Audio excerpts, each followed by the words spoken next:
Hey everybody, welcome back to Ugly Speed Shop. On this video we're going to get into just installing the upper control arms on the 4-link for the Firebird, and just kind of going into what I do as far as the hardware when installing these things. So stand by and enjoy the video. So it's time to get back onto the Firebird, and last thing I need to do for the suspension other than shocks is put these upper control arms on.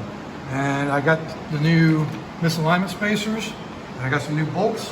But first, I have to modify the bolts because they didn't have the size I need. Plus, when you're setting up suspension like this, you want to have the shank of the bolt on each side of the mounting point.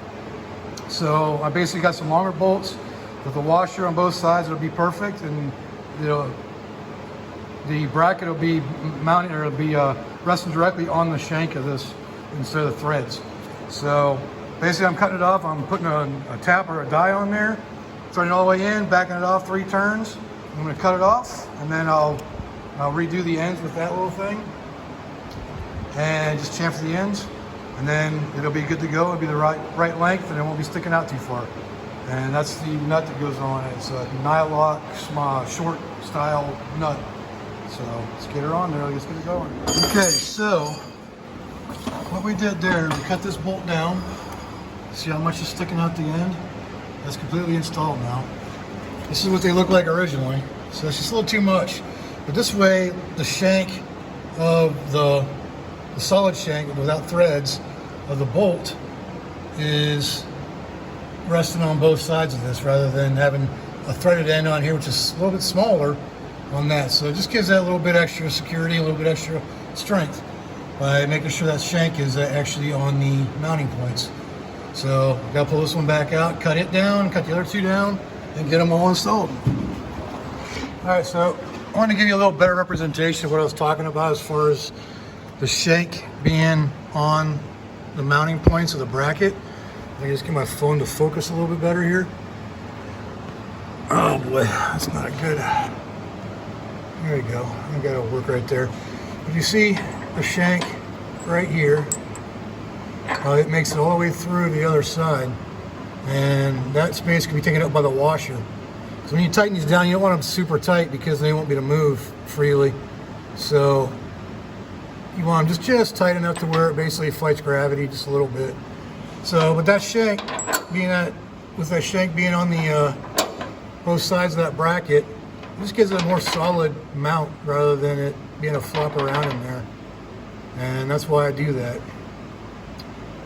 And these end up being 4-inch bolts that I cut down about maybe I don't know, maybe a ½ inch off of it to get it down to where I needed to. And like you saw before, that's the finished product, all mounted and ready to go. So a little bit, plenty of thread left over,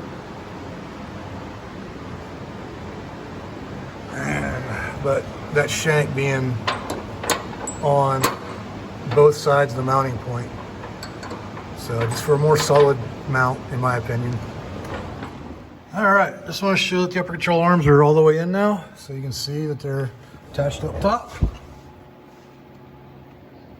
and up front. All the bolts have been cut down to length and tightened down. There's still plenty of swivel room and room to move in there. So now I just gotta, once I get the shocks, then I'll be able to set the pinion angle properly, get everything centered right. But that was the last part I needed for that, was misalignment spacers, and they're in now. So the uppers are done, lowers have been done, and then just gotta get the shocks now. Probably gonna go with Viking shocks because they're the best value, but we'll see. All right, let's conclude this real quick video on installing the upper control arms for their Ridetech suspension kit that I have, the 4-link. And I just wanted to show you how I modify the bolts and how I probably like to use the spacer or the shank portion of the bolt when mounting those things up there, so it's not resting on the thread and causing it to wear out. So that's the way I do it. So if you liked it, go ahead and leave a like down there.